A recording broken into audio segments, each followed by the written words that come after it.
ஆண்டவர் இயேசுவிலே எனக்கு பிரியமான சகோதர சகோதரிகளே, பேராயர் ஃபுல்டன் ஷீன் அவர்கள் 1979ஆம் ஆண்டு இறைவனடி சேர்ந்தார். அமெரிக்காவில் நியூயார்க் மாநகரில். அப்போது அவர் கடைசியாக மறைவுரை ஆற்றிய அந்த மறைவுரை தான் இன்று நான் உங்களுக்கு சொல்ல போகின்றேன். கல்வாரியில் 3 பார்வையாளர்கள். The 3 kinds of spectators on and about the cross. சிலுவையில் கல்வாரியில் இயேசு உயிரிடும் போது 3 வகையான பார்வையாளர்களை பற்றி அவர் சொன்ன மறைவுரை தான் இன்று நான் உங்களுக்கு வழங்க இருக்கிறேன். முதலாவது பார்வையாளர்கள் யார் என்றால் indifferent spectators. அதாவது இயேசு சிலுவையிலே உயிரிடும் போது அதை கண்டும் காணாமல் பார்த்தும் பார்க்காமலும் இருக்கிறவர்கள். சிலுவையில் உயிர் விடுவதை பார்த்து இவர்கள் ரசித்தவர்கள் அல்ல, ஒருவேளை இயேசு 3ஆம் நாள் உயிர்த்தெழுவார் என்று ஒரு சுவாரஸ்யத்திற்காக நின்று பார்த்தவர்கள். சுவாரஸ்யம், ஒருவேளை சிலுவையிலிருந்து அப்படியே உயிர்த்துவாரோ, இறங்கி வந்துடுவாரோ என்று பார்க்கலாமே அப்படின்னு இருந்தவர்கள். நம்பிக்கை இழந்தவர்கள் இவர்கள். கடவுளின் கருணை இவர்கள் மீதும் விழுகிறது. இப்படிப்பட்டவர்கள் மீதும் கடவுளுடைய கருணை விழுகிறது. ஒரு காலத்தில் நம்பிக்கை கொண்டிருந்திருக்கலாம், ஆனால் இப்பொழுது நம்பிக்கை அவர்களுக்கு இல்லை. இன்று இயேசுவை விட்டு விலகி சென்றிருக்கிறவர்கள் இவர்கள். ஒருவேளை மனம் திரும்பி பாவ சங்கீதன தொட்டி அணுகினால் இவர்களையும் கடவுள் அரவணைத்து வரவேற்பார். இவர்களுக்கும் கடவுள் வாய்ப்பை கொடுக்கிறார், ஏனென்றால் இவர்களையும் அன்பு செய்கிறார். ஆனால் அவர்கள் வர வேண்டும். உதாரணத்திற்கு இப்படிப்பட்ட மனிதர்கள் யார் என்று சொல்ல நீங்கள் பார்த்தீர்கள் என்றால், கல்வாரியிலே நூற்றுவ தலைவன் ஒருவன் இருக்கிறான். அவனுக்கு கண் பார்வை சரியாக தெரியாது. ஆனால் இயேசுனுடைய விழாவை குத்திய பிறகு அதிலே இரத்தமும் தண்ணீரும் மிஞ்சி இருந்தது. உடலிலே இரத்தம் தண்ணீர் அந்த இதயத்திலே இருந்தது அல்லவா? அது கண்களில் பட்டவுடன் கண் பார்வை சரியாக தெரியாத அந்த நூற்றுவ தலைவன் முற்றிலுமாக தெளிவாக பார்க்கிறான், கண் பார்வை பெறுகிறான். அவன் அந்த இடத்துல ஒரு சாட்சி. ரொம்ப ஒரு கவிதை நயத்தோடு சொல்லுவாரு, இந்த தெய்வீக கஞ்சன் யார? இயேசுவர். இந்த தெய்வீக கஞ்சன் அந்த நூற்றுவ தலைவனுக்காக கொஞ்சம் தண்ணீரும் ரத்தமும் தன்னுடைய இதயத்தில் வைத்திருந்தார் அப்படின்பார். இவன் பார்வை பெறணும் அப்படின்றதுக்காக. இரண்டாவது, அவருடைய வாழ்க்கையில், புரட்டன்ஷின் வாழ்க்கையில் நடந்த ஒரு நிகழ்வை நான் சொல்லுகிறேன். அவர் உதவி பங்கு தந்தையாக இருக்கிறார். அந்த நேரத்தில் பங்கு தந்தை ஒரு கோயில் கட்டி கொண்டிருக்கிறார். நான் சொல்றது 1920களில் புரட்டன்ஷின் அசிஸ்டன்ட் பாரிஸ் பிரிஸ்டா இருக்கும்போது பங்கு தந்தை பங்கு கோயில் ஒன்றை கட்டி கொண்டிருக்கிறார். அப்போ ஒரு அம்மா பங்கு தந்தைட்ட 10,000 அமெரிக்க டாலர்கள் கொடுத்திருக்கிறாங்க. எவ்வளவு? 10,000 அமெரிக்க டாலர்கள் கொடுத்திருக்கிறாங்க. அவருக்கு ரொம்ப அதிர்ச்சின்னா, இவ்வளோ பெரிய தொகை ஒரு அம்மா கொடுக்குறாங்களே. இதை சாப்பிடும்போது அசிஸ்டன்ட் ஃபாதர்கிட்ட ஷேர் பண்றாரு. ஃபாதர், உங்களுக்கு தெரியுமா, இன்னைக்கு நம்ம பங்குல ஒரு அம்மா 10,000 அமெரிக்க டாலர்கள் கொண்டு வந்து கொடுத்தாங்க, நம்ம கட்டுற கோயிலுக்காக நன்கொடையாக. அப்படியா? புரட்டன்ஷின் அசிஸ்டன்ட் உதவி பங்கு தந்தை. அப்படியா? யார் ஃபாதர்? நான் அவங்க பார்க்கணுமே அப்படின்னா, இந்த அம்மா தான் சொல்லிட்டு ஒரு அட்ரஸ் சொல்றாரு. போறார். அந்த அட்ரஸ்க்கு அந்த வீட்டுக்கு போயிட்டு அந்த அம்மாட்ட பேசுறாரு. எப்படிமா இவ்வளோ பெரிய தொகை கொடுத்தீங்களே அப்படின்னா, அந்த அம்மா சொல்றாங்க, அந்த அம்மாவுக்கு வயசு 80 வயசு பெரியவங்க. அந்த அம்மா சொல்றாங்க, என் தம்பி ஒரு 5 வயசு என்னை விட குறைவு, 75 வயசு. என் தம்பி ஒரு மிகப்பெரிய கொள்ளைக்காரன். வங்கிகளில் கொள்ளையடிச்சிருக்கிறான், நிறைய கொலை பண்ணியிருக்கிறான். அதற்காக சிறைச்சாலையில 20 ஆண்டுகளுக்கு மேல சிறைச்சாலையில இருந்திருக்கிறான். இவன் சேர்த்து வச்ச செல்வம் எல்லாத்தையும் வச்சு நிச்சயமா அவன் மோட்சத்துக்கு போகவே முடியாது. அதனால நான் அவனுக்கே தெரியாம அந்த செல்வத்தெல்லாம் கொஞ்சம் கொஞ்சமா நல்ல காரியங்களுக்காக கொடுத்துக்கிட்டு இருக்கிறேன். அப்படிதான் நான் கொண்டு வந்து கொடுத்தேன் ஃபாதர்ட்ட அப்படின்னு சொல்லி அவன் சொன்னான். உடனே புரட்டன்ஷின் உதவி பங்கு தந்தை சொல்லியிருக்கிறார், அப்போ உங்க தம்பியை நான் பார்க்கலாமா? ஷூர் அப்படின்னு அவங்க தம்பி வர்றார் உள்ள இருந்து. ஆமா, எங்க அக்கா சொன்னதெல்லாம் உண்மைதான். நான் இளம் வயதிலிருந்து நிறைய கொள்ளை அடிச்சிருக்கிறேன், பணம் திருடி இருக்கிறேன், வங்கிகளில் கொள்ளை அடிச்சிருக்கிறேன், நிறைய பேர் கொலை செய்திருக்கிறேன், இதற்காக சிறைச்சாலையில பல ஆண்டுகள் இருந்திருக்கிறேன். இப்ப என்னங்கிறீங்க? அப்ப புல்டென்ஷன் சொல்றாரு, நீங்க இவ்வளோ செய்துட்டு நிச்சயமா மோட்சத்துக்கு போக முடியாது, ஒரு நல்ல பாவ செய்தனை நீங்க ஏன் செய்யக்கூடாது? பாவ செய்தனை செய்து கடவுள் முன்னாடி வந்து நிக்கிறது நான் என்ன கோழையா? நான் என்ன கோழையா? கடவுள் முன்னாடி நான் போய் நான் பாவி நிக்கணுமா? அதெல்லாம் முடியாது அப்படின்னு இருக்க.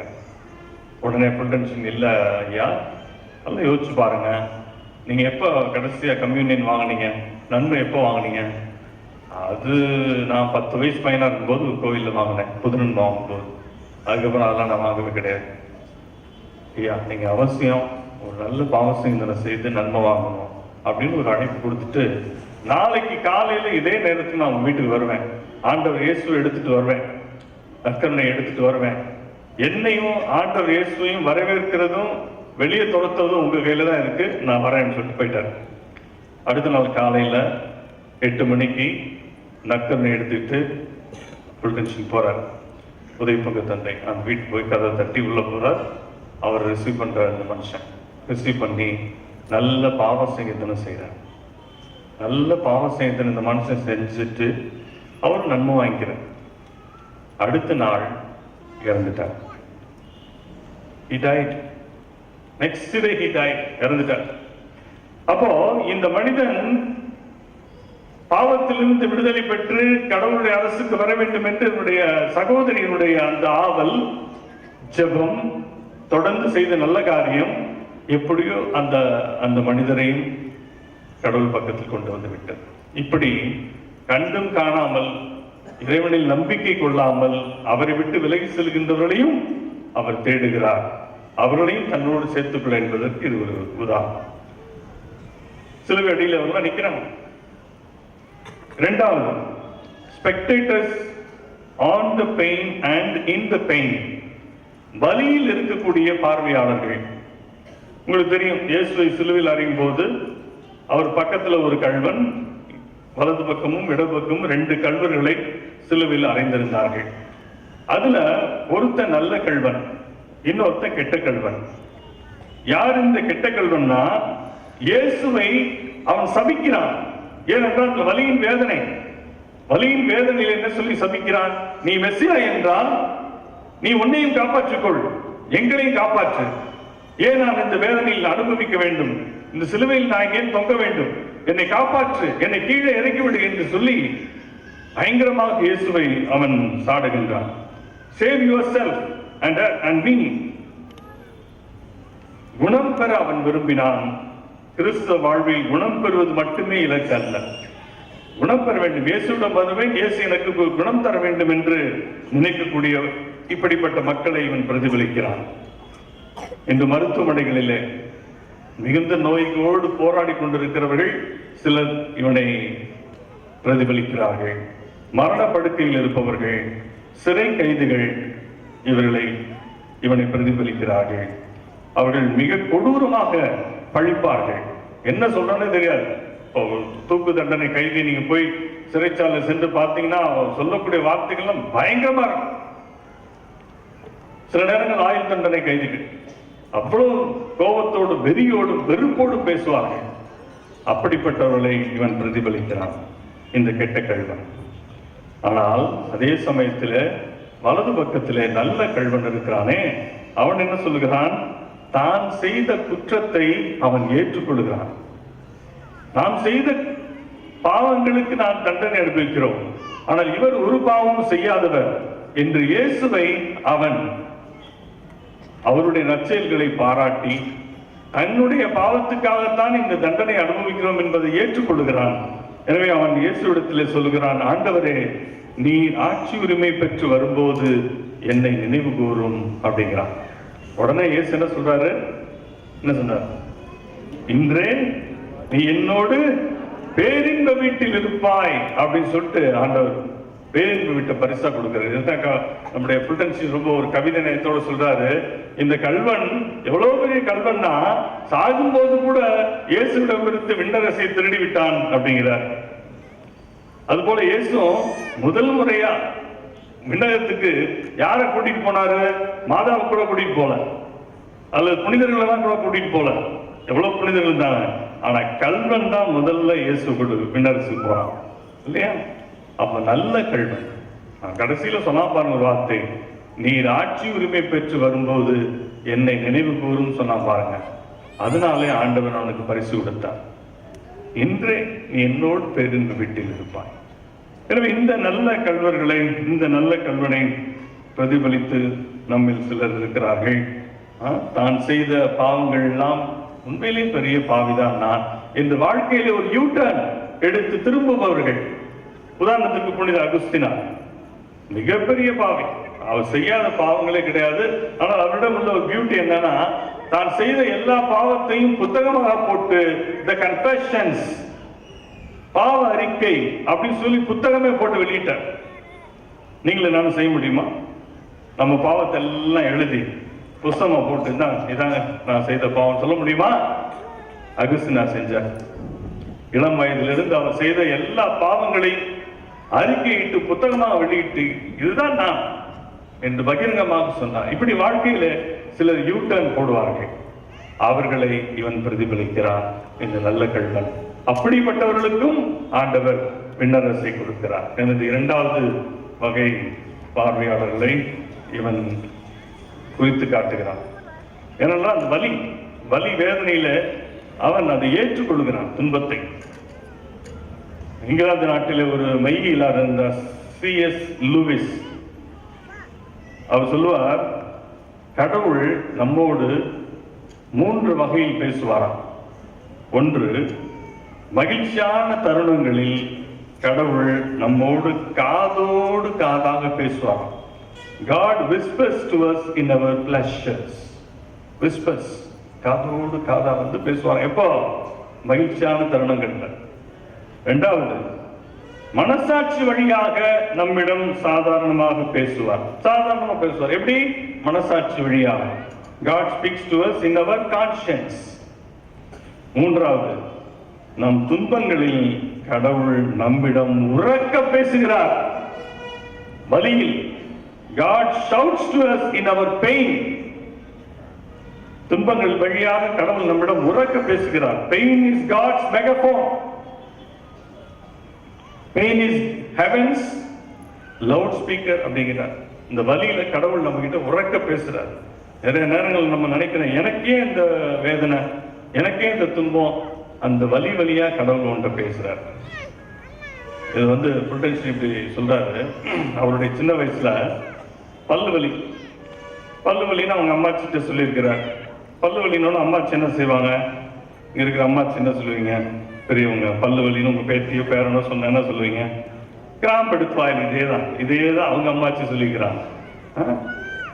கிராம்பு எடுத்து வாயில் வச்சுக்குவாங்க. ஆனா அவங்க அப்பா என்ன சொல்லியிருக்கிறாரு, புல்டன்சின் அப்பா, இல்ல வா டாக்டர்கிட்ட போகலாம், இது சொத்த பல்லா இருக்கும், இது பிடிக்குதான், அவங்க வா டாக்டர்கிட்ட போகலாம் சொல்லி டாக்டர்கிட்ட போறாரு. டாக்டர்கிட்ட போய் பல் டாக்டர்கிட்ட உங்களுக்கு சேர்ல உட்கார வச்சிடலாம், பல்ல பிடுங்கிறதுக்கு எல்லாம் ஏற்பாடு பண்ணும்போது, பிடுங்கும்போது வலிக்குமா வலிக்காதா? வலிக்கும்ல. வலியில இவர் துடிக்கிறாரு. ஆனா அவங்க அப்பா நின்று பார்த்துட்டு இருக்கிறார். இந்த வலிய இந்த பையன் ஏத்துக்கணும். ஏன்? இது சொத்த பல்ல விட்டோம்னா இது மற்ற எல்லா பல்லையும் இன்ஃபெக்ட் பண்ணிடும், எல்லா பல்லுமே சொத்த பல்ல ஆயிரும், இதை பிடிக்கிட்டா நல்லதுன்னு சொல்லிட்டு அப்பா ஃபீல் பண்றாரு. அப்ப மகன் அந்த வலியை ஏற்றுக்கொள்ளணும்னு சொல்லிட்டு அவங்க அப்பா விரும்புறார். இப்படி வலி வழியா கடவுள் பேசுகிறார், நம்மிடத்தில் பேசுகிறார். இதை வந்து இந்த நல்ல கல்வன் நன்றாக உணர்ந்து கொண்டான். மூன்றாவது வகை ஸ்பெக்டேட்டர்ஸ், மூன்றாவது வகை பார்வையாளர்கள் யாரு? இவர்கள் அன்பின் பார்வையாளர்கள். இவங்க யாருன்னா, ஒன்று மரிய மதலினாள், இன்னொன்று அன்னை மரியாள். சிலவர்களில் நிற்கிறான். மரிய மதலை நம்மளுடைய லவ், அன்பு எப்படிப்பட்டதுன்னு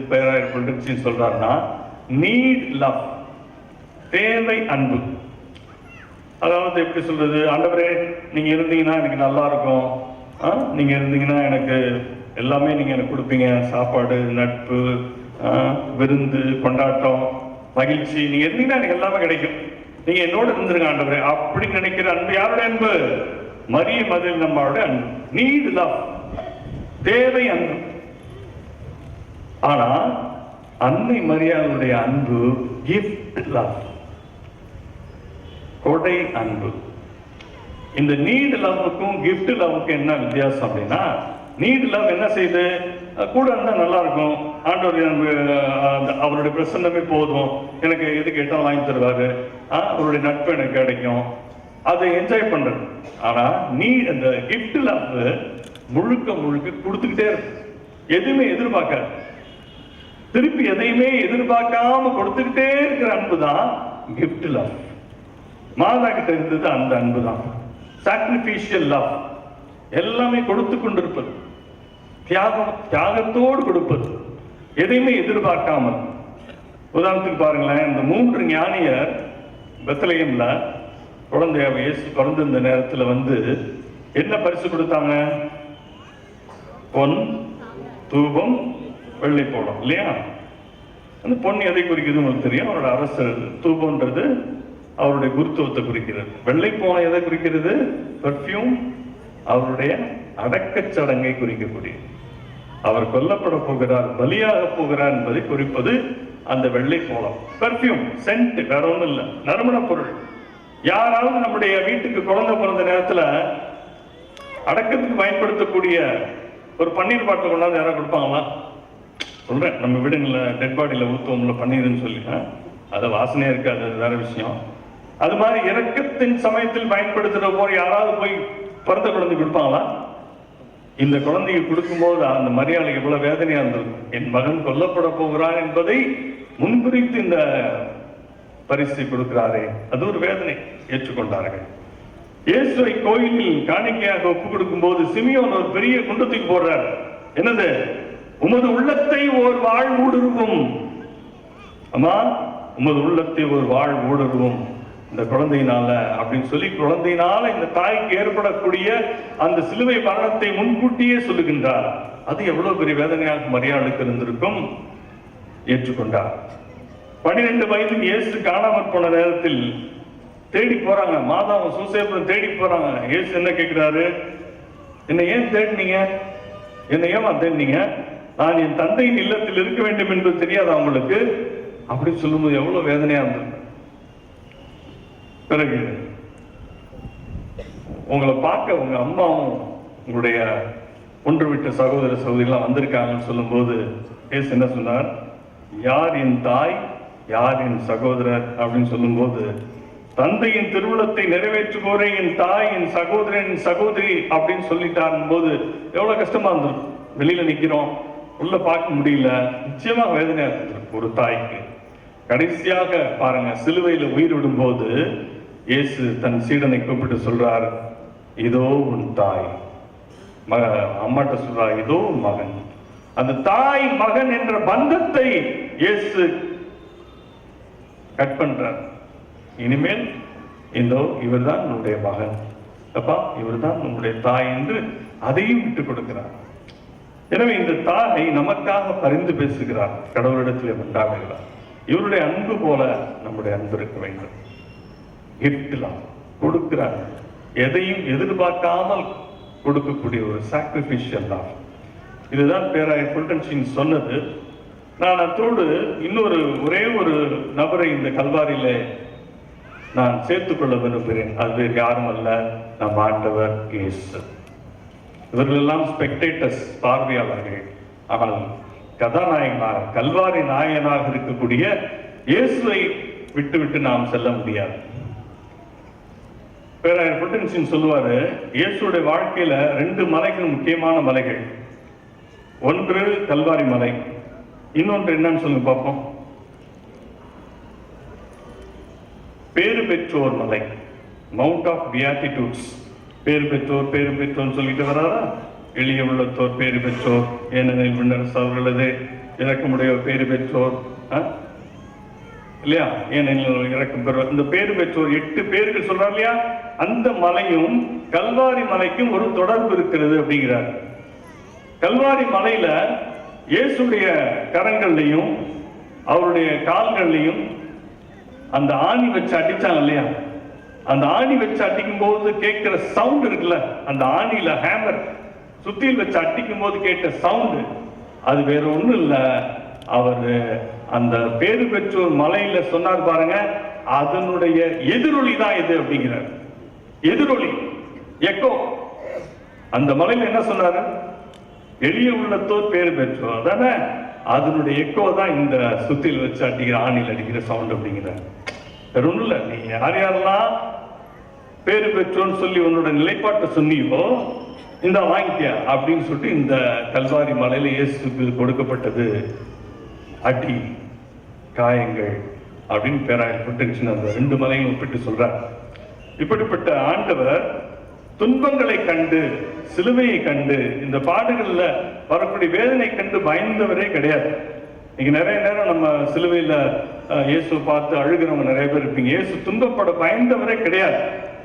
அவருக்கு ஏற்பட்ட துன்பம் நீங்க ஆணி அடிச்சதுனாலயோ, முள்முடிய வச்சு தலையில அமுக்கினதுனாலயோ, சாட்டையில அடிச்சதுனாலயோ, அவரை அவமானப்படுத்தினதுனாலயோ, கீழே விழுந்ததுனாலயோ, இதெல்லாம் ஏற்பட்டதுனால ஏற்பட்ட வலியினால இயேசு துன்பப்படவே இல்லை. மாறாக அவருக்குள்ள ஏற்பட்ட துன்பம் என்னன்னு தெரியுங்களா? உண்மையான துன்பம் இந்த கல்வாரியில ஒன்று, பணத்திற்காக விலை போன தன்னுடைய சீடன் யூதாஸ் நினைச்சு எவ்வளவு வேதப்பட்டிருப்பார். பணத்திற்காக, கேவலம் 30 வெள்ளிக்காசுக்காக என்னுடைய நண்பன் யூதாஸ் என்னை காட்டி கொடுத்துட்டானே அப்படின்னு நினைக்கிற அந்த வேதனை இந்த வழியெல்லாம் காட்டிலும் கொடுமையானது. 2வது, உயிருக்கு அஞ்சு தன்னை 3 முறை மறுதலித்தாரே, யாரு? பேதுரு. அது எவ்வளவு பெரிய வேதனை இயேசு. 3வது, தன் புதுமைகளை எல்லாம் பார்த்தும் தன்னை விட்டு ஓடி போன சீடர்கள், எல்லா சீடர் எஸ்கேப், எக்ஸப்ட் ஜான், யோவானை தவிர மற்ற எல்லாம் எஸ்கேப். உயிருக்கு பயந்து இத்தனை புதுமை பார்த்தாங்க. லாசர் உயிர்ப்பிக்கும் போது கூட இருந்தாங்க. இயேசு தாபோர் மலையில உருமாற்றம் அடையும் போது கூட இருந்தார். யாக்கோபு, யோவான் எல்லாம் இருந்தாங்க. ஆனா பேதுரு எல்லாம் விட்டு ஓடி போயிட்டாங்க. இது வேதனை. அப்புறம் தாவீதின் மகனுக்கு ஓசானா என்று கூக்குரலிட்டு கத்திய அந்த கும்பல் அப்படியே வார்த்தைகளை மாற்றி என்ன சொல்லுகிறது? சற்று நேரத்துக்கு முன்னாடி பாடல்கள் சொன்னாங்களே, சிலுவையில் அறையும், சிலுவையில் அறையும். கொஞ்ச நாளைக்கு முன்னாடி வாழ்க வாழ்க தாவீதின் மகனுக்கு ஓசானா என்று சொன்ன அதே நாக்கு அப்படியே பிறண்டு சிலுவையில் அறையும் என்று கத்துகிறது. இது எவ்வளவு பெரிய வேதனையா இருந்திருக்கு. இயேசு புரிந்து கொள்ளாத பரிசேயர்கள், மத தலைவர்கள், அவர் இறைமகன் என்ற அந்த சத்தியத்தை ஏற்றுக்கொள்ளாத அந்த மக்களை நினைச்சு எவ்வளவு வேதனைப்பட்டிருப்பார். இவ்வாறு நினைத்து மனதளவில் இயேசு அனுபவித்த துன்பங்கள் தான் மிக கொடூரமான அன்பானவர்களே. நம் ஆண்டவர் இயேசு துன்பங்களை ஏற்பதற்காகத்தான் வந்தவர். பேராயர் புல்டன்ஷின் சொல்லுவார், நாம் எல்லோரும் வாழ்வதற்காக பிறக்கிறோம், ஆனால் சாவதற்காகவே பிறந்தவர் இயேசு. The very purpose of his birth was to be killed. கொல்லப்படுவதற்காகவே பிறந்தவர். அவருக்கு நல்லா தெரியும், எருசலேமுக்கு போகிறோம், அங்கே இந்த யூத மத தலைவர்கள் திட்டமிட்டு தன்னை கொலை செய்வார்கள் என்றெல்லாம் அறிக்கையிட்டுக் கொண்டே வந்தவர். 3 ஆண்டுகள் அதை சொல்லிக்கொண்டே வந்தவர். அவருக்கு அது பயமே கிடையாது. அவர் உண்மையிலேயே வேதனை தந்தது இதுவாகத்தான் இருந்திருக்கும். எனவே இப்படிப்பட்ட வேதனைகளை நாம் ஒருபோதும் அவருக்கு கொடுத்து விட வேண்டாம். அந்த இயேசுவிலே நம்பிக்கை கொள்வோம். அவரை நம்முடைய மெசியாவாக ஏற்றுக்கொண்டு நம் வாழ்க்கையிலே மற்றவர்களுக்கு அவரை வாழ்ந்து காட்டுவோம். அதற்காக மன்றாடுவோம். ஆமென்.